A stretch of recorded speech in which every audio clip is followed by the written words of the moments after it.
আমাদের অতীতে যারা বিগত হয়ে গেছেন, যারা নবী করিম সাল্লাল্লাহু আলাইহি ওয়াসাল্লামের সুহবাত পেয়েছেন, সাহাবায়ে কেরামদের সুহবাত যারা পেয়েছেন, তাবেঈনদের সুহবাত যারা পেয়েছেন, তাবেঈনদের সুহবাত যারা পেয়েছেন, ওলি আউলিয়া বুজুর্গানে দ্বীনদের সুহবাত যারা পেয়েছেন, তাদের প্রত্যেকের জীবনটাই আসলে দামি হয়ে গিয়েছে।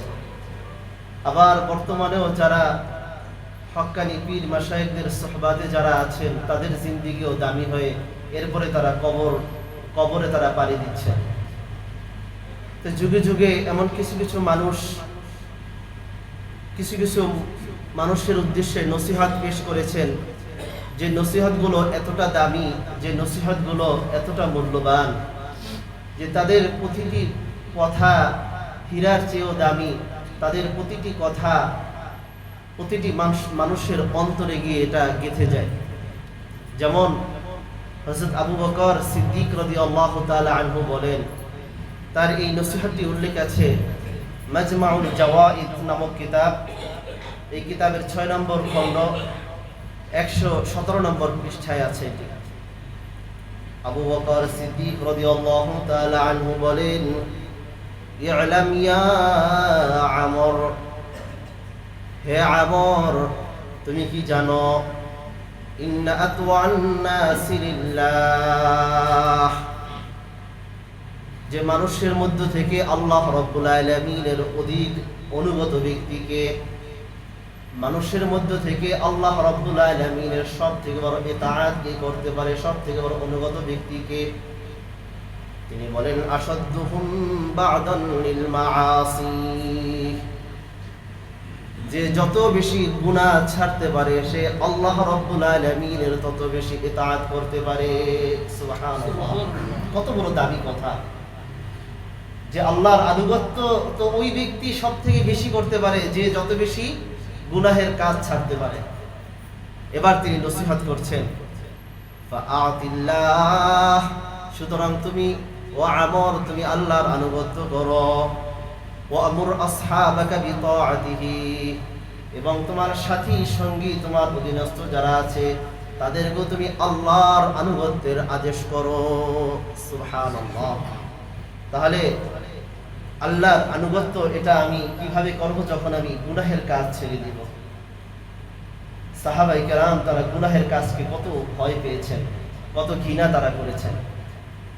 আর যদি আমি গুনাহের কাজ করি আর যদি বলি আমি আল্লাহ তাআলাকেও আমি মানি, এটা হবে না। গুনার কাজ আমি যত ছাড়বো ততই আমি আল্লাহ রাব্বুল আলামিনের অনুসরণ অনুকরণ তত আমি বেশি করতে পারবো। হযরত আব্দুল্লাহ ইবনে মুবারক রাহমাতুল্লাহি আলাইহি, এই ব্যক্তির নাম শুনে নাই এমন কোনো ব্যক্তি নাই, সবাই তার নাম জানে। জগৎ বিখ্যাত একজন মুফাসসির কারক ছিলেন এবং জগৎ বিখ্যাত একজন তাবেঈ ছিলেন, জগৎ বিখ্যাত একজন বুজুর্গানে দ্বীন ছিলেন। সিয়ারুস সালাফিস সালিহিন এই কিতাবের 3 নম্বর খণ্ড 1021 নম্বর পৃষ্ঠায় উল্লেখ আছে। তিনি বলেন, মান বাখিলা বিল ইলমি উবতিলিয়া বিসালাস, বলেন আল্লাহ রাব্বুল আলামিন যাকে ইলম দান করেছেন, কোন কারণে যদি সে ইলমের ব্যাপারে কৃপণতা করে, আল্লাহ রাব্বুল আলামিন তাকে 3টা জায়গায় পরীক্ষা করেন। কয়টি জায়গায় বলেন? 3 জায়গায়। 1 নাম্বার, ইম্মা বিমাউতিন ফায়াদহাবু ইলমুহু, যখন তার মৃত্যুর সময় হয় তার সব ইলম তখন বিলীন হয়ে যায়। আও নিসিয়ানিন, অথবা আল্লাহ রাব্বুল আলামিন তাকে ওই ইলম থেকে আল্লাহ বঞ্চিত করেন, তাকে ভুলিয়ে দেন। আও ইউবতালা বিসুলতানিন, অথবা কোন জালিম শাসকের দ্বারা তার ইলমের প্রচার প্রসার বন্ধ করে দেন। এই জন্য আল্লাহর নবী সাল্লাল্লাহু আলাইহি ওয়াসাল্লাম বলেছেন যে আমার পক্ষ থেকে একটা বাণী হলেও তোমরা অপরের নিকট পৌঁছে দাও। যদি এটা আমি আমার জিন্দেগির মাঝে যদি আমি দাওয়াতি কাজ যদি আমি না করি, মানুষদেরকে ইসলামের পথে যদি আমি না ডাকি, তাহলে আমি এই 3 জিনিসের মাধ্যমে আমার দুনিয়ার জিন্দেগির সব শেষ হয়ে যাবে। এই জন্য আমার কাছে যতটুকু ইলম আছে এটা মানুষের মাঝে এটা বিতরণ করতে হবে, মানুষের মাঝে এটা দ্বীনের দাওয়াত দিতে হবে। বলে তুমি কিচ্ছু জানো না, তুমি এতটুকু কথা তুমি বলো আল্লাহ এক, আল্লাহর সাথে কোনো শরীক নাই। মুহাম্মদ রাসূলুল্লাহ সাল্লাল্লাহু আলাইহি সাল্লাম শেষ নবী, তুমি এই কথাটা মানুষের কাছে বলো, নামাজ আমাদের উপরে ফরজ, এটা আমাদের পড়তে হবে, এই কথাটা তুমি মানুষের মাঝে দাও। তুমি এতটুকু কথাও যদি না বলো, তাহলে আল্লাহ রাব্বুল আলামিন তোমাকে এই তিন জিনিসের মাধ্যমে তোমার সবগুলো শেষ করে দিবেন। আর যখন মানুষ যখন দ্বীনের কথা যখন বলবে, আল্লাহ রাব্বুল আলামিন তার ঈমানকে তখন তরুতাজা করে দিবেন। আর আপনার কথার মাধ্যমে, আপনার মেহনতের মাধ্যমে যখন একটা মানুষ দ্বীনের উপর উঠবে, তখন ওই ব্যক্তি যতদিন পর্যন্ত এই ইসলামের উপর থাকবে, ইবাদত বন্দেগী করবে, ততদিন আপনার আমলনামায় সওয়াব আসতে থাকবে। এটাকে বলা হয় সাদকাতুল জারিয়া। এই জন্য আব্দুল্লাহ ইবনে মুবারক রাহমাতুল্লাহি আলাইহি বলেন, তোমাকে আল্লাহ রাব্বুল আলামিন দ্বীনের যতটুকু জ্ঞান দান করেছেন, ততটুকু তুমি মানুষের মাঝে এটা প্রচার প্রসার করো। হযরত সুফিয়ান সাওরী রাহমাতুল্লাহি আলাইহি তিনি বলেন, লিল আদাতিল আউলিয়া, এই কিতাবের মধ্যে উল্লেখ আছে 6 নম্বর খণ্ড 361 নম্বর পৃষ্ঠা। এই কিতাবের মাঝে উল্লেখ আছে, তিনি বলেন, আল আলিমু তাবিবুদ্দিন, একজন আলেম তিনি হলেন ধর্মীয় ডাক্তার। কি তিনি বলেন? ধর্মীয় ডাক্তার। ওয়াদ দিরহামু দাউদ্দিন, আর টাকা পয়সা এগুলো যেগুলো আছে, অর্থ করি, এগুলো হলো দ্বীনের রোগ ব্যাধি এগুলো। ফাইদা জাসাবাত তাবিবুদ দাআ ইলা নাফসিহি ফামাতা ইউদাউই গায়রাহু। তিনি বলেন, যখন ডাক্তার যখন নিজে নিজে যখন টাকা পয়সার পিছনে ছুটে, যখন এর প্রতি আকৃষ্ট হয়, তাহলে কখন সে অন্যকে চিকিৎসা করবে? এই জন্য তিনি বলেন যে আলেমদেরকে মূল্যায়ন করা, উলামায়ে কেরামদেরকে মূল্যায়ন করা, কারণ এরা হলেন ধর্মীয় ডাক্তার। এরা কি, জোরে বলেন? ধর্মীয় ডাক্তার। আর স্বাভাবিক আমাদের দুনিয়ার ডাক্তার, তারা যেমন অঙ্গ প্রত্যঙ্গের চিকিৎসা করেন, একজন উলামায়ে কেরাম তারা আধ্যাত্মিক, তারা রুহানি ডাক্তার। এই জন্য হক্কানি পীর মাশায়েখগণ রুহানি ডাক্তার, এদের সাথে সম্পর্ক রাখা দরকার। আর যদি আমরা তাদের সাথে যদি আমরা বিদ্বেষ পোষণ করি, আমরা যদি তাদের বিপরীত যদি আমরা চলি, তাদেরকে যদি আমি শত্রু মনে করি, আমার জন্য ধ্বংস অনিবার্য। আমি যদি দুনিয়ার ডাক্তারদের কথা যদি আমি বলি যে আমি ডাক্তারদের কাছে আমি যাব না, আমার যে রোগ আমি নিজে নিজে এটার চিকিৎসা করব, আমার কাছে যে ভালো ঔষধ, আমার কাছে যে ঔষধটা ভালো লাগবে সেটাই আমি গ্রহণ করব, আমি ডাক্তারদের প্রেসক্রিপশন আমি মানি না, এ কথা বললে ঠিকই আমার রোগের তো আমার শরীরটা আমার বিভিন্ন ক্ষতি আক্রান্ত হয়ে যাবে। কারণ একজন ডাক্তার বুঝে যে কোন ঔষধ দিলে এটার পার্শ্ব প্রতিক্রিয়াটা, এটাকে আর কোন ঔষধ দিয়ে এটাকে প্রতিহত করতে হবে। এই জন্য সব জিনিস মেধা দিয়ে এটা করা যায় না। এই জন্য শরীয়তের যত আমল আছে এগুলো আপনি সব চিন্তা দিয়ে, আপনার মেধা দিয়ে আপনি এটা করতে পারবেন না। এই জন্য আলেম বিদ্বেষী হওয়া যাবে না। যারা আলেম বিদ্বেষী এরা গুমরাহ। যারা উলামায়ে কেরাম দেখতে পারে না, দেখবেন এদের কাছে ইবাদত করতেও ভালো লাগে না। যারা আলেম দেখতে পারে না, যারা মাদ্রাসা দেখতে পারে না, যারা মসজিদ দেখতে পারে না, তাদের ঈমানদার মানুষদেরকে তারা দেখতে পারে না, তাদের ঈমানও তাদের কাছে ভালো লাগে না, ধর্মীয় জিনিসও তাদের কাছে ভালো লাগে না। মুহতারাম হাজিরিন, এজন্য সুফিয়ান সাওরী রাহমাতুল্লাহি আলাইহি বলেন, ও জগতের মানুষ, তোমরা আলেমদেরকে তোমরা মূল্যায়ন করো। 4 নাম্বার, আল্লামা ইবনুল কাইয়ুম রাহমাতুল্লাহি আলাইহি তিনি মিফতাহুদ দারিস নামক কিতাবে 1 নম্বর খণ্ড 461 নম্বর পৃষ্ঠার ভিতরে তিনি উল্লেখ করেন, তিনি বলেন, ফাইন্নাল আলিমা ইযা যারাআ ইলমাহু ইনদা গায়রিহি, কেননা নিশ্চয়ই একজন আলেম তিনি যখন তার ইলমকে বিতরণ করেন অন্যদের কাছে, সুম্মা মাতা, অতঃপর যখন ওই আলেম মৃত্যুবরণ করেন, জারা আলাইহি আজরাহু, আল্লাহ রাব্বুল আলামিন তার এই নেকিটাকে চলমান রাখেন। সুবহানাল্লাহ। ওয়া বাকিয়া লাহু যিকরাহু, তার সুনাম সুখ্যাতি এগুলো সব অক্ষুণ্ণ থাকে। ওয়া উমরুন সানিন, আর এটা হলো তার জন্য একটা দ্বিতীয় জীবন। ওয়া হায়াতুন উখরা, আর একটি হায়াত, এটি হলো তার অপর একটি হায়াত। সুবহানাল্লাহ। এই জন্য আপনারা আপনাদের সন্তানদেরকে দ্বীনি ইলম শিক্ষা দিবেন, দ্বীনি ইলম শিক্ষা দেন। যে একজন আলেম যখন তার ইলমকে এরকমের বিতরণ করেন অন্যের কাছে, যে আল্লামা ইবনুল কাইয়ুম রাহমাতুল্লাহি আলাইহি বলেন, এরপর যদি সে মারাও যায় আল্লাহ রাব্বুল আলামিন এই নেকির দ্বার তার জন্য উন্মুক্ত থাকে। শাইখুল হাদিস আল্লামা আজিজুল হক রাহমাতুল্লাহি আলাইহি চলে গেছেন। আল্লামা আহমদ শফি সাহেব রাহমাতুল্লাহি আলাইহি তারা চলে গেছেন, কিন্তু তাদের হাজার হাজার লক্ষ লক্ষ ছাত্র এখনো দুনিয়ার জমিনে বিদ্যমান। কথা বলেন ঠিক কিনা? আমাদের ওস্তাদ মাওলানা আশরাফ আলী সাহেব রাহমাতুল্লাহি আলাইহি তিনি চলে গেছেন, কিন্তু তার কাছে আমরা বুখারী পড়েছি, কিন্তু এখনো আমরা দ্বীনের খিদমত করছি। তার কবরে এই আমলনামাগুলো যাচ্ছে কিনা, তার কবরে সবগুলো যাচ্ছে কিনা? আমরা লালমাটিয়াতে মাওলানা আব্দুল হাই পাহাড়পুরি রহমতুল্লাহ আলাইহি সর্বশেষ ছাত্র, আমাদের ব্যাচটা ছিল সর্বশেষ ছাত্র। হুজুর এরপরে মাযুর হয়ে গেছেন, আর পড়াতে পারেন না, হুজুর দুনিয়া ছেড়ে চলে গেছেন, কিন্তু আজও আমরা খিদমত করছি, আজও আমরা ছাত্রদেরকে পড়াচ্ছি। এইভাবে এই ধারাবাহিকতা যতদিন চলবে ততদিন পর্যন্ত তাদের আমলনামায় নেক আসতে থাকবে। এই জন্য একজন আলেম তিনি কখনো তার আমলনামা বন্ধ হয় না। একজন আলেমের নেক এর আমলনামা এটা কিয়ামত পর্যন্ত এটা জারি থাকে।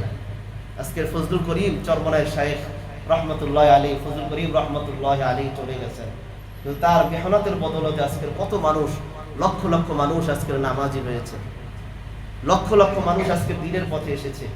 এখনো কত মানুষ তার উসিলায় শেষ রাতে আল্লাহর দরবারে কাঁদে। মাওলানা ইলিয়াস সাহেব রাহমাতুল্লাহি আলাইহি তিনি দুনিয়া ছেড়ে চলে গেছেন, কিন্তু তিনি এমন এক মেহনত দুনিয়ার মধ্যে জারি করে রেখে গেছেন যে তার উসিলায় লক্ষ লক্ষ হাজার হাজার মানুষ দ্বীনের উপরে আসার একটা মাধ্যম, একটা প্ল্যাটফর্ম পেয়েছে। কথা বলেন ঠিক কিনা? তাহলে এই জন্য যারা বুজুর্গানে দ্বীন আলেম, এদের কাজ কখনো শেষ হয় না। এই জন্য আলেমদেরকে কেউ কখনো ক্ষতি করতে পারে না, আলেমদেরকে জেলে বন্দি করে তাদেরকে দমাতে পারে না। ওলামায়ে কেরাম এরা হলো দুনিয়ার সৌন্দর্যরা। এরা কি? জোরে বলেন, দুনিয়ার সৌন্দর্য। আল্লাহ রাব্বুল আলামিন ওলামাদের দ্বারা এই দুনিয়াকে আবাদ করেন। যেদিন আলেম থাকবে না সেদিন এই দুনিয়ার মানুষ সব মূর্খ হয়ে যাবে। এই জন্য ফিরাউন সে যখন তার মন্ত্রী হামানের সাথে যখন সে পরামর্শ করলো যে আমি তো খোদাই দাবি করতে চাই, তখন তার বন্ধু তার হামান তাকে পরামর্শ দিল, তুমি খোদাই দাবি করবা, আর এই দেশে যখন বনী ইসরাইলের যত বড় বড় আলেম আছে আর ওই আলেমরা জীবিত থাকবে, আর তুমি খোদাই দাবি করবা, তোমার রাজত্ব নিয়ে একটা টান লেগে যেতে পারে। তুমি খোদা তো হবে দূরের কথা, তোমার অস্তিত্ব থাকে কিনা সেটাই সন্দেহ আছে, তুমি বিলীন হয়ে যাবা। তখন বলে তাহলে কি করণীয়? বলে তাদের আলেমদেরকে আগে হত্যা করো। যখন সে আলেমদেরকে হত্যা করলো, এক পর্যায়ে ওলামায়ে কেরাম একদম নিঃশেষ হয়ে যাচ্ছে। এর ভিতরে একজন গণক তার হাত দিকে বলতেছে, আরে তুমি আলেমদেরকে মারতেছো, এই বনী ইসরাইলদেরকে তুমি শেষ করতেছো। বনী ইসরাইলদের মধ্য থেকে এমন একটা ব্যক্তি, এমন একটা শিশু জন্মগ্রহণ করবে যে শিশুর হাতেই তোমার রাজ্যের পতন ঘটবে। এখন তো সে আরো আতঙ্কিত হয়ে গেল। এখন থেকে জারি করলো যে বনী ইসরাইলে কোনো সন্তান যদি জন্মগ্রহণ করে, যে সন্তান জন্মগ্রহণ করবে তাকে সাথে সাথে হত্যা করে ফেলবা। কিন্তু আল্লাহ রাব্বুল আলামিনের কি লীলা খেলা, আল্লাহ রাব্বুল আলামিনের কি কুদরত। ফিরাউন যে রাজ্যের মধ্যে এই আদেশ দিয়েছে, আল্লাহ রাব্বুল আলামিন মুসার আম্মা আব্বার মিলনটা ঘটিয়েছে ফিরাউনের রাজ্যের মধ্যে। সুবহানাল্লাহ। আল্লাহ রাব্বুল আলামিন মুসা আলাইহিস সালাতু ওয়াস সালামকে দুনিয়ার জমিনে পদার্পণ করালেন, আবার ফিরাউনের বাড়িতে আল্লাহ রাব্বুল আলামিন মুসা কালিমুল্লাহকে বড় করলেন। আল্লাহ রাব্বুল আলামিন যেটা চান সেটা করবেন। আল্লাহ রাব্বুল আলামিন যেটা করতে চান সেটা কেউ বাধা দিতে পারবে না। দুনিয়ার যত শাসক আছে, কিয়ামত পর্যন্ত যত শাসক আসবে, এরা ফিরাউন, নমরুদ, হামান, এরা যে পরিমাণ শক্তিশালী ছিল এই পরিমাণ শক্তি তারা কখনো অর্জন করতে পারবে না। কিন্তু এরপরও তারা আল্লাহ রাব্বুল আলামিনের সামনে তারা টিকতে পারে না। কথা বলেন ঠিক কিনা? এই জন্য ওলামায়ে কেরাম এদেরকে মূল্যায়ন করা, এদের পরামর্শে চলা, এদের তত্ত্বাবধানে চলা। আল্লামা ইবনুল কাইয়ুম রাহমাতুল্লাহি আলাইহি এই বিষয়টাই বোঝাতে চেয়েছেন। 5 নম্বর উপদেশ, হযরত বিলাল বিন সাঈদ রাদিয়াল্লাহু তাআলা আনহু তিনি বলেন, আল খাতিআতু ওয়ালাকিন্না যুর মান আসাইতা। ও আল্লাহর বান্দা শোনো, তুমি যে পাপ কাজ করছো ওই পাপের ক্ষুদ্রতার দিকে তুমি দৃষ্টিপাত করবা না। তুমি ওই পাপ কাজের দিকে তুমি দৃষ্টিপাত করবা না। তুমি কার অবাধ্যতা হচ্ছ, তুমি কার অপরাধটা করছো, তুমি কার অবাধ্য হচ্ছ তার দিকে তাকাও। এই কথা তুমি বলবা না আমি খুব ছোট একটা পাপ কাজ করছি, এটা কি হবে, বরং এর দিকে তাকাও। পাপ কাজ ছোট হতে পারে, কিন্তু আমি কার অবাধ্য হচ্ছি, কার অবাধ্য হচ্ছি জোরে বলেন। আল্লাহর। কার অবাধ্য? আল্লাহর। যখনই তোমার পাপ কাজের কথা মনে আসবে তখন সাথে সাথে এই কথা বলবে, আল্লাহ, দুনিয়ার কোনো মানুষ তো আমাকে দেখছে না, দুনিয়ার কোনো কিছুই আমাকে দেখছে না, আমি দুনিয়ার সবকিছু থেকে আড়াল, কিন্তু আল্লাহ রব্বুল আলামিনের পক্ষ থেকে কিন্তু আমি আড়াল না। আল্লাহ রব্বুল আলামিন তিনি আমাকে দেখছেন। সুবহানাল্লাহ। হযরত ইউসুফ আলাইহিস সালাতু ওয়াস সালাম, জুলাইখা যখন তার প্রতি আসক্ত হয়ে গেল, এবার ইউসুফ আলাইহিস সালাতু ওয়াস সালামকে একটা ঘরের ভিতরে তিনি আবদ্ধ করলেন। ঘরের ভিতরে যখন আবদ্ধ করলেন, ইউসুফ আলাইহিস সালাতু ওয়াস সালাম ডানে তাকান, বামে তাকান, সামনে তাকান, পিছনে তাকান, দেখেন সব তালা দেওয়া, সব আবদ্ধ। এবার দেখে জুলাইখা একটা মূর্তির পূজা করত, মূর্তিটাকে একটা রুমাল দিয়ে ঢেকে দিয়েছে। এবার ইউসুফ আলাইহিস সালাতু ওয়াস সালাম জুলাইখাকে বললেন, জুলাইখা, তুমি যে এই মূর্তিটাকে ঢেকে দিলা কেন, তুমি এটা রুমাল দিয়ে ঢেকে দিলা, একটা কাপড় দিয়ে ঢেকে দিলা? বলে, আমি এখন তোমার সাথে একটা অপকর্মে লিপ্ত হব, আর এই মূর্তিটার পূজা আমি করি, এটা আমার দিকে তাকিয়ে থাকবে, এর পরবর্তীতে তাকে আমি মুখ কিভাবে দেখাবো, এটার জন্য আমি এটা ঢেকে দিলাম। এবার ইউসুফ আলাইহিস সালাতু ওয়াস সালাম বললেন, ও জুলাইখা, তুমি সামান্য একটা মূর্তির পূজা করো, তুমি একটা অপরাধ করবা, আর এই অপরাধের পরে দ্বিতীয়বার তুমি কিভাবে তাকে মুখ দেখাবা, এটার জন্য তুমি তার মুখটা ঢেকে দিলা। আর আমি তো ওই আল্লাহর ইবাদত করি, আমি তো ওই আল্লাহর ইবাদত করি, আমি যদি নাফরমানিতে লিপ্ত হয়ে যাই তাহলে আমি আমার আল্লাহ রাব্বুল আলামিনকে কিভাবে আমি মুখ দেখাবো? তুমি তোমার প্রভুকে কাপড় দ্বারা ঢেকে দিলা, কিন্তু আমি আমার আল্লাহকে আমি কোনো কাপড় দ্বারা ঢাকতে পারবো না। আমার আল্লাহ রাব্বুল আলামিন তো আমার দিকে তাকিয়ে আছেন, আমার আল্লাহ তো আমার দিকে তাকিয়ে আছেন, আমি আমার আল্লাহ রাব্বুল আলামিনকে কোন কাপড় দ্বারা ঢাকবো? এবার তিনি মনে মনে বললেন, আল্লাহ, দুনিয়ার সব পথ আমার জন্য বন্ধ, কিন্তু তোমার রহমতের পথ সব আমার জন্য খোলা। আমি তোমার রহমতের আশায় আমি নাফরমানি থেকে বাঁচার জন্য দৌড় দিলাম। যখন তিনি দৌড় দিলেন, আল্লাহ রাব্বুল আলামিনের কি কুদরত, সাথে সাথে 7টা দরজা ছিল, সব দরজাগুলো টাস টাস করে পড়ে গেল। সুবহানাল্লাহ। জুলাইখা তার পিছে পিছে দৌড় দিলেন, ইউসুফ আলাইহিস সালাতু ওয়াস সালাম জামা ধরে টান দিলেন, সাথে সাথে তার ইউসুফ আলাইহিস সালাতু ওয়াস সালামের জামাটা পিছন থেকে ছিঁড়ে গেল। যখন পিছন থেকে ছিঁড়ে গেল, ওদিকে মিশরের আজিজে মিসির তার সামনে এসে পড়েছেন। সাথে সাথে মহিলাদের উপস্থিত বুদ্ধি অনেক বেশি, সাথে সাথে বলল, তুমি যাকে ছোট থেকে এই পর্যন্ত তুমি বড় করে আসছো, সে দেখো তোমার স্ত্রীর সাথে খেয়ানত করে বসছে। এই কথা বলার পরে সাথে সাথে আল্লাহ রাব্বুল আলামিনের কি কুদরত, একটা ছোট্ট শিশু ছিল, কারণ নবীরা হলেন মাসুম, নবীরা হলেন নিষ্পাপ, নবীরা কোনো অপবাদের বোঝা এটা বহন করেন না, কারণ তাহলে নবীরা দ্বীনের দাওয়াতের কাজ করতে পারবেন না।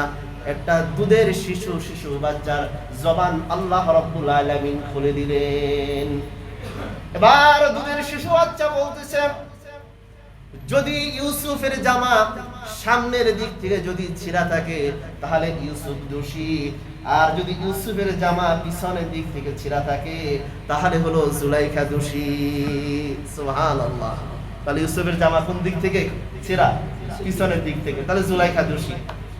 একটা শিশু বাচ্চার জবান আল্লাহ রাব্বুল আলামিন খুলে দিলেন। তাহলে যে কথাটা বলতেছিলাম, আমি যখন অপরাধ করব, আমি কি অপরাধের দিকে তাকাবো, নাকি আমি কার অপরাধ করছি তার দিকে তাকাবো? হ্যাঁ, কার অপরাধ করছি? আল্লাহর অপরাধ করছি, সে আল্লাহ রাব্বুল আলামিনের দিকে আমি তাকাই। আমি এটা মনে মনে ভাবি, আমার যদি মৃত্যু হয়ে যায় এই অপরাধ করা অবস্থায়, তাহলে তো আমি নাফরমান অবস্থায় কাল হাসরের ময়দানে আমাকে উঠতে হবে। আজকের আপনি টিভির সামনে বসেন, গুনাহের কাজ করার জন্য আপনি বসেন। কত মানুষ এমন আছে যারা ঘুমিয়ে গেছেন আর জাগ্রত হন নাই। কানে হেডফোন লাগিয়ে গান শুনতে শুনতে আপনি ঘুমিয়ে গেলেন। আপনি দোয়া দুরুদ পড়ে নবীর সুন্নাহ তরিকে আপনি ঘুমালেন না। কত মানুষ এমন হয়েছে যে ঘুমিয়ে গিয়েছে আর ঘুম থেকে আর জাগ্রত হয় নাই। কি এমন ঘটনা ঘটে কিনা জোরে বলেন? কত মানুষ এমন আছে হঠাৎ তার মৃত্যু হয়ে যায়। আপনার মরণটাও তো ঠিক এমনই হতে পারে। আপনি টিভি দেখছেন, টিভির সামনে আপনার মরণটা হয়ে গেল। বরং আপনার তো উচিত এমন ছিল যে হায় হায়, আমার জীবনের আমি শেষ প্রান্তে আছি, আমার জীবনের আমি শেষ দ্বার প্রান্তে আছি। এখন যতটুকু সময় আমি একটু তাসবিহ তাহলিল করি, যতটুকু সম্ভব আমি একটু ইবাদত বন্দেগী করি, ইবাদতের পিছনে আমি সময় লাগাই। কি বলেন? এমন ইরাদা আমরা সবাই করতে পারি কিনা? এজন্য বেলাল বিন সাঈদ রাদিয়াল্লাহু তাআলা আনহু বলেন যে এই জন্য তুমি যখন গুনাহের কাজ তোমার সামনে এসে যায়, গুনাহের কাজ যখন তুমি করো, তখন তুমি এই কথা ভাবো, গুনাহটা যতই ক্ষুদ্র হোক না কেন, আমি কার অবাধ্য হচ্ছি, কার নাফরমানি করছি, তার দিকে তাকাও তুমি। 6 নাম্বার, আল্লামা ইবনুল কাইয়্যুম রাহমাতুল্লাহি আলাইহি বলেন, ইন যাহারাল ইলমু ফি বালাদিন আও মাহাল্লাতিন ক্বাল্লা আশ-শাররু ফি আহলিহা وإذا خفي العلم هناك ظهر الشر والفساد। আল্লামা ইবনুল কাইয়্যুম রাহমাতুল্লাহি আলাইহি বলেন, যখন কোন মহল্লার মধ্যে অথবা যখন কোন দেশের মধ্যে ইলমের প্রচার প্রসার ঘটে, আল্লাহ শাররু ফি আহলিহা, তখন ওই দেশের মাঝে অকল্যাণের প্রবণতা মানুষের কমে যায়। মানুষের মাঝে অকল্যাণ, গুনাহের কাজের আগ্রহ, অনিষ্টের আগ্রহ, এগুলো আস্তে আস্তে কমে যায়। কখন? যখন কোন দেশের ভিতরে, কোন মহল্লার ভিতরে ইলমের প্রসার প্রসার ঘটে। ওয়াইদা খাফিয়াল ইলমু হুনাকা, আর যখন ইলমের প্রদীপ যখন নিভে যায়, হুনাকা যাহারা আশ-শাররু ওয়াল ফাসাদ, তখন অকল্যাণ এবং বিশৃঙ্খলা তখন প্রকাশ পায়। তাহলে আমাদের দেশের ভিতরে, আমাদের মহল্লার ভিতরে নেকের কাজ বেশি না গুনাহের কাজ বেশি? হ্যাঁ, প্রত্যেকটা ঘরে ঘরে গুনাহের কাজ। প্রত্যেকটা মানুষ গুনাহের সাথে জড়িত, কেউ পরোক্ষভাবে, কেউ গোপনীয়ভাবে, কেউ বাহ্যিকভাবে, কেউ জাহিরিভাবে, কেউ গোপনীয়ভাবে। প্রত্যেকটা মানুষ গুনাহের সাথে জড়িত, প্রত্যেকটা মানুষ হারামের সাথে জড়িত। আপনি একটা মানুষ আপনি পাবেন না একদম নির্ভেজাল সলিড। কোনো না কোনো সমস্যা প্রত্যেকটা ব্যক্তির মাঝে আছে। প্রত্যেকটা ব্যক্তির মাঝে দুই একজন তো আলহামদুলিল্লাহ ভালো থাকবে, এটা কিন্তু ভালো তো ভাই সবাই দাবি করি যে আমি হুজুর একদম নির্ভেজাল। কিন্তু আপনি নির্ভেজাল এটা কতটুকু? যখন আপনি একজন আলেমের কাছে আসবেন, যখন আপনি যাচাই বাছাই করবেন, আপনার কোনো না কোনো সমস্যা আপনার মধ্যে আছে। এই যে আমাদের সমস্যাগুলো, এটা যদি আমরা দূর না করি, আমরা যদি ঘরে ঘরে মহল্লায় মহল্লায় যদি দ্বীনি পরিবেশ যদি আমরা তৈরি না করি, তাহলে এই জাতি আস্তে আস্তে ধ্বংসের দিকে ধাবিত হবে।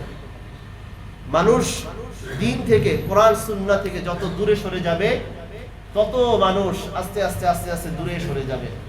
তাদের জন্য ধ্বংস অনিবার্য হয়ে পড়বে। বিশৃঙ্খলা, ফিতনা, ফাসাদ তাদের জন্য অনিবার্য হয়ে যাবে। আর যখন ইলমের প্রদীপগুলো যখন এরকমের নিভে যাবে, তখন মানুষের জন্য অকল্যাণ, তাদেরকে অকল্যাণ বয়ে আসবে তাদের জন্য।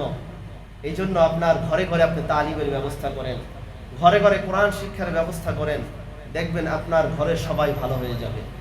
যখন এরকমের ঘরে ঘরে যত বেশি কোরআন শিক্ষার ব্যবস্থা হবে, ঘরে ঘরে যখন দ্বীন ইলমের চর্চা তত বেশি হবে, তত বেশি দেশের ভিতরে কল্যাণ বয়ে আনবে। এই জন্য এখন তো মানুষ মাদ্রাসাকে বলে, এত মাদ্রাসার দরকার আছে, কিন্তু কেউ এই কথা বলে না যে এত স্কুলের দরকার আছে। এ কথা কিন্তু কেউ বলে না। মানে গলিতে গলিতে মাদ্রাসা, এত মাদ্রাসার দরকার কি? এত মাদ্রাসার কি দরকার? অথচ মাদ্রাসার কথা এটা বলে, গলিতে গলিতে যে স্কুল আছে, যে স্কুলের কথা কেউ বলে না। আবার বলে মাদ্রাসা এগুলো তো ব্যবসা। কি বলে? মাদ্রাসা এগুলো তো ব্যবসা। আর স্কুল এটা যে ব্যবসা, মাদ্রাসাটাও শিক্ষা প্রতিষ্ঠান, স্কুলটাও শিক্ষা প্রতিষ্ঠান। স্কুলের যে এটা ব্যবসা, এটা কেউ বলে না। কত রকমের যে খরচ। এমনও আছে স্কুল আছে যে মাসে 20,000 টাকাও বেতন নেয়। কি বলেন, এমন আছে কিনা? একটা ছাত্রকে ভর্তি করতে হলে বড় অঙ্কের ঘুষ ওখানে যারা দায়িত্বশীল তাদেরকে দিতে হয়। এগুলোকে কেউ ব্যবসা বলে না, কি বলে? দ্বীনি প্রতিষ্ঠান যারা খেদমত করছেন বলে মাদ্রাসা, এগুলো ব্যবসা। এগুলো তাহলে এগুলো দ্বীনের বিষয়। বড় আপনার বলা উচিত ছিল এমন, যেখানে দ্বীনের বিষয়, যেখানে শিক্ষা দেওয়া হচ্ছে, আমার দ্বীনই আমার মহল্লা, এটা আমার জন্য রহমত। আমার মহল্লাতে যত মাদ্রাসা বেশি হবে, তত মানুষ কল্যাণ তত তাদের দ্বারা ছড়িয়ে পড়বে, তাদের দ্বারা তত এই মহল্লার ভিতরে রহমত বরকত তত বেশি নাজিল হবে। কথা বলেন ঠিক কিনা? এই জন্য দ্বীনি প্রতিষ্ঠানের সাথে কখনো দুশ্মনী রাখবেন না। আপনার যতটুকু সম্ভব আপনার ততটুকু আপনার পক্ষ থেকে আপনি সহযোগিতা করার চেষ্টা করবেন। এখন তো মানুষ যারা মাদ্রাসা চালায় তাদের সাথে তো মাঝে মাঝে কথা হয়।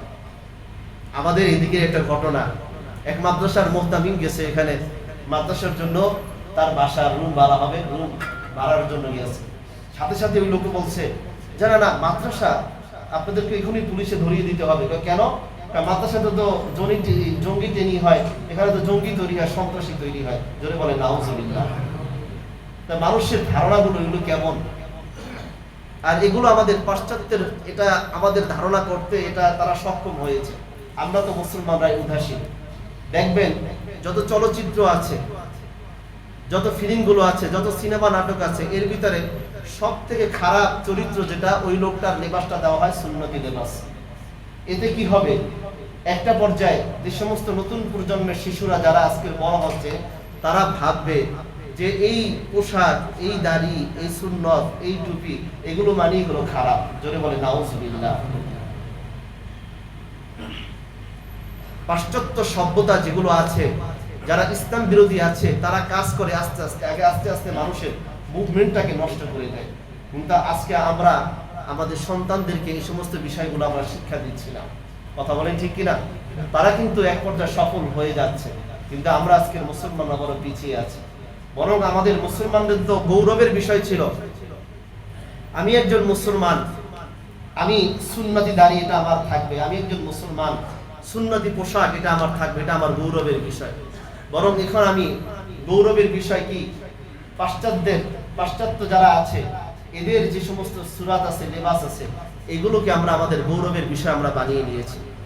আর এগুলো যারা করতে পারে এদেরকে আমরা স্মার্ট ভাবি আমরা। কথা বলেন ঠিক কিনা?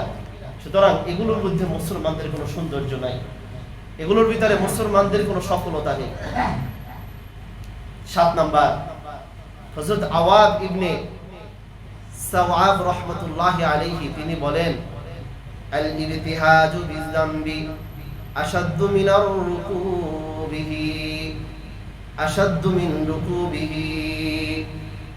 তিনি বলেন, গুনাহ নিয়ে আনন্দিত হওয়া তাতে লিপ্ত হওয়ার চাইতেও কিন্তু ভয়ঙ্কর। গুনাহ নিয়ে আনন্দিত হওয়া, এতে আপনি গুনার কাজ পেয়ে আপনি আনন্দিত হলেন, এতে লিপ্ত হওয়ার চাইতেও এটা ভয়ঙ্কর বিষয়টা। বুজুর্গানে দিন যারা আছেন তারা কি কত মূল্যবান নসিহত আমাদের সামনে পেশ করেছেন।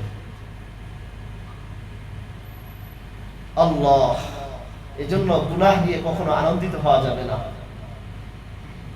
8 নাম্বার, আল্লামা ইবনে তাইমিয়া রাহমাতুল্লাহি আলাইহি তিনি বলেন, মা কাফারা লিল্লাহি আবদাহুল মুমিনা ইল্লা লিয়াজকুরাহু।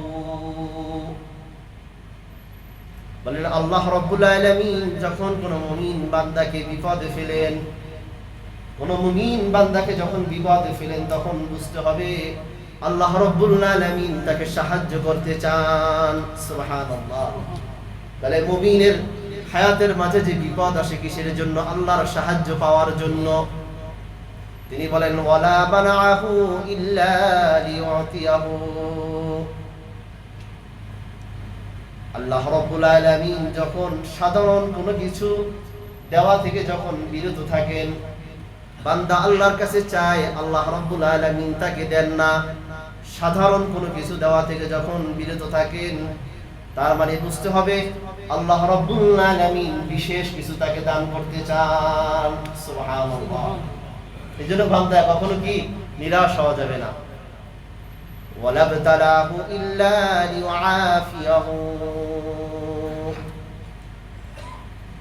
আল্লাহ রাব্বুল আলামিন যখন কাউকে অসুস্থতা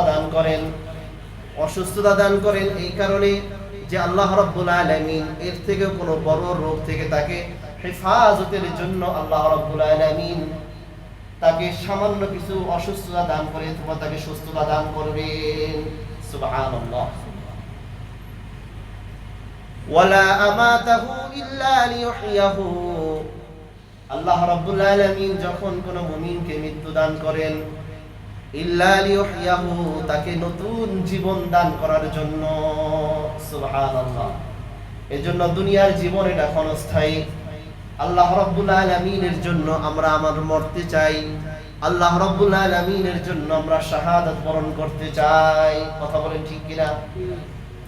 আমি শাহাদাত বরণ করব, আমি মারা যাব, সেটা কার জন্য? আল্লাহর জন্য। কারণ আমার জন্য আল্লাহ রাব্বুল আলামিন আরেকটা নতুন জীবন রেখে দিয়েছেন। সুবহানাল্লাহ। ওয়ালা নাকবাস আলাইহি দুনিয়া ইল্লা লিয়ুরাক্কাবাহু ফিল আখিরাহ। আল্লাহ রাব্বুল আলামিন কোন মানুষকে কঠিন রোগ দান করেন কিসের জন্য? যাতে সে আখিরাতের প্রতি আগ্রহী হয়, দুনিয়ার প্রতি যাতে সে অনাগ্রহী হয়। সুবহানাল্লাহ। ওয়ালা ইবতালাহু বিজাফাইন নাস ইল্লা লিয়ুরাগিবাহু ইলাইহি। আল্লাহ রাব্বুল আলামিন মানুষকে কষ্ট দেন, দুনিয়ার মানুষের দুর্ব্যবহারের মাধ্যমেও আল্লাহ রাব্বুল আলামিন মানুষকে কষ্ট দেন, যাতে করে ওই আল্লাহর বান্দা আল্লাহ রাব্বুল আলামিনের দিকে ফিরে আসে। কার দিকে ফিরে আসে? আল্লাহ রাব্বুল আলামিনের দিকে ফিরে আসে। 9 নাম্বার, হযরত মারুফ আল কারখি রাহমাতুল্লাহি আলাইহি তিনি বলেন, ইদা আরাদাল্লাহু বিআবদিন খায়রান, যখন আল্লাহ রাব্বুল আলামিন কোন বান্দার যখন কল্যাণ চান, ফাতাহাল্লাহু বাবাল আমাল, আল্লাহ রাব্বুল আলামিন তার আমলের দরজা তার জন্য উন্মুক্ত করে দেন। সুবহানাল্লাহ। আল্লাহ রাব্বুল আলামিন ওই বান্দার জন্য আমলের দরজাটা উন্মুক্ত করে দেন। ওয়া আগলাকা আনহু বাবাল জাদাল, এবং আল্লাহ রাব্বুল আলামিন তর্ক বিতর্কের দরজা তার থেকে বন্ধ করে দেন। ওয়া ইদা আরাদা বিআবদিন শাররান, আর যখন আল্লাহ রাব্বুল আলামিন কোন বান্দার অকল্যাণ চান, আগলাকা আলাইহি বাবাল আমাল, তখন আল্লাহ রাব্বুল আলামিন সর্বপ্রথম তার আমলের দরজাটা বন্ধ করে দেন। নাউজুবিল্লাহ। ওয়া ফাতাহা আলাইহি বাবাল জাদাল, এবং তর্ক বিতর্কের দরজাগুলো তখন তার জন্য উন্মুক্ত করে দেন। এই জন্য আমরা আল্লাহর কাছে কি চাই? সবসময় কল্যাণ চাই, অকল্যাণ চাই না। আর আল্লাহ রাব্বুল আলামিনের পক্ষ থেকে যদি আমার জন্য কল্যাণের ফয়সালা হয়, তখন আমার জন্য কি হবে? আমলের দরজা উন্মুক্ত হয়ে যাবে। আল্লামা 11 নম্বর উপদেশ, আল্লামা ইবনুল কাইয়ুম রাহমাতুল্লাহি আলাইহি তিনি বলেন, মিফতাহু হায়াতিল কলবি তুদাব্বারুল কুরআন والتضرع بالأسحار وترك الذنوب। তিনি বলেন, আল্লামা ইবনুল কাইয়ুম রাহমাতুল্লাহি আলাইহি বলেন, অন্তরকে সজ্জীবিত রাখা, অন্তরকে তরুতাজা রাখার চাবি হলো 3টা। কয়টা? জোরে বলেন। 3টা। 1 নাম্বার তাদাব্বারুল কুরআন, কোরআন শেখা, কোরআন অনুধাবন করা, কোরআন বোঝার চেষ্টা করা, কোরআন বেশি বেশি পড়া। যে যত বেশি কোরআন পড়বে তার অন্তর তত বেশি সজীব হবে, তার অন্তর তত বেশি তরুতাজা হবে। ওয়াত-তাদাররু বিল আসহার, শেষ রাতে আল্লাহর দরবারে কান্নাকাটি করা, তাহাজ্জুদের নামাজ পড়া। যে যত বেশি শেষ রাতে উঠবে, রাত্রি জাগরণ করবে, আল্লাহর দরবারে কান্নাকাটি করবে, তার মনের অস্থিরতা দূর হয়ে যাবে, তার অন্তরের ভিতরে প্রশান্তি আসবে। ওয়া তারকুজ যুনুব, এবং সে যখন গুনাহের কাজ ছেড়ে দিবে, তখন তার অন্তরের ভিতরে আল্লাহর নূর চলে আসবে। সুবহানাল্লাহ। তাহলে 1 নাম্বার কি? কোরআনুল কারীম অনুধাবন করা, কোরআনুল কারীম শেখা, কোরআনুল কারীম বেশি বেশি পড়া, কোরআন বোঝার চেষ্টা করা। দ্বিতীয় নাম্বার শেষ রাতে কান্নাকাটি করা, রোনাজারি করা। 3 নাম্বার গুনাহের কাজ ছেড়ে দেওয়া। তাহলে এই কাজগুলো যদি আমরা করি তাহলে কি হবে, আমাদের অন্তরগুলো সজীব হবে, অন্তরের ভিতরে প্রশান্তি চলে আসবে, আল্লাহর নূর অন্তরের মধ্যে সৃষ্টি হবে। কি সবাই করবেন তো ইনশাআল্লাহ?